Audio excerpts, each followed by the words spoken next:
జై power star, జై power star. Okay చెప్పండి. Cinema highlight, one man show, super భయంకరంగా ఉంది. జై పవర్ స్టార్. ఓమ్రాజ్ సేఫ్ అన్న, దీన్ని చూస్తే ఓమ్రాజ్ సేఫ్. సూపర్ ఉందన్న, మైండ్ తెంగిపోయింది బ్రో. ఫస్ట్ హాఫ్ కొంచెం బోర్ అనిపించిన, సెకండ్ హాఫ్ బాగుంది. డైరెక్టర్ చేసేది క్లియర్గా చేసినాడా, కొంచెం క్లారిటీగా చేసినాడు.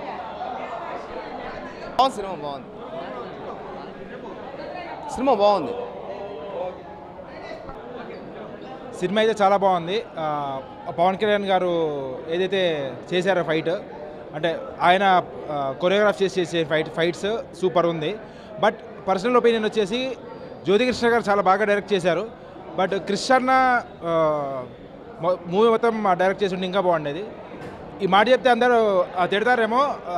యాక్చువల్లీ పవన్ అన్న కోసం అందరు సినిమా కూర్చుంటారు, బట్ నేను కృష్ణ కోసం వచ్చాను. Thank you. Super block buster, super hit. అంతే, ఇంకేం చెప్పేది నా, మీరే చెప్పండి ఏం చెప్పాలా. బాగుంది నా సినిమా అయితే, చూడొచ్చు, పర్లేదు. అంటే పవన్ కళ్యాణ్ ఫ్యాన్స్గా చాలాసార్లు వచ్చినాము. 2 years తర్వాత సినిమా చూస్తున్నాము, ఇంకా చూస్తాము అంతే. సెకండ్ టైం పోతున్నా ఇప్పుడు.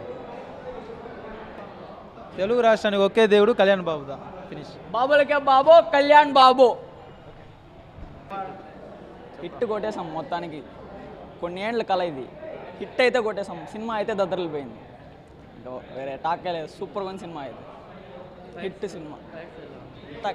సూపర్ వన్ సినిమా, అసలు మాట్లాడలేదు. రోజుల తర్వాత హిట్ కొట్టుంటాం. హిట్ కొట్టాం. బేసిక్గా ఎన్టీఆర్ ఫ్యాన్ని, బట్ మూవీ చాలా బాగుంది. బయట నెగిటివ్గా కొంతమంది చెప్తున్నారు కానీ అస్సలు ఏం దానికి దీనికి సంబంధమే లేదు. చాలా ఎక్సలెంట్గా ఉంది. నేను కూడా ఎక్కువ హైప్తో రాలేదు కానీ కొన్ని సీన్స్ చాలా హైలైట్గా ఉన్నాయి. ఏదో 1-2 సీన్స్ తప్ప first half second half fantastic. ఒకే డైరెక్టర్ మూవీ తీస్తుంటే ఇంకా భయంకరంగా ఉండేది. బట్ ఇద్దరు ఎవరికి వాళ్ళు చాలా బాగా తీశారు. ఫ్యాన్స్